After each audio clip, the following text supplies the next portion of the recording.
کچھ رنگوں کے نام ایسے ہیں جو کسی لفظ سے نہیں بنائے گئے، مثلا کالا، نیلا، پیلا، ہرا، اودا وغیرہ،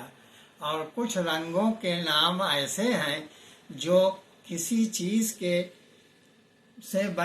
نام سے بنائے گئے، مثلا بیگن سے بیگنی جس کو اودا بھی کہتے ہیں، سرما سے سرمئی، گلاب سے گلابی، چمپا سے چمپئی،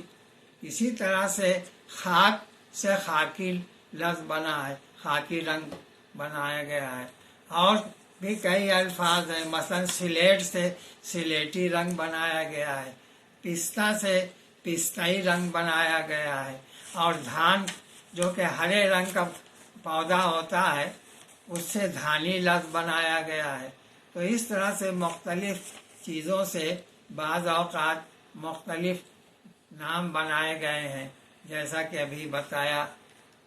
یہ گیروا کیا ہوتا ہے؟ گیرو ایک طرح کی سرخ رنگ کی مٹی ہوتی ہے، تو اس گیرو کے لفظ سے گیروا لفظ بنایا گیا ہے۔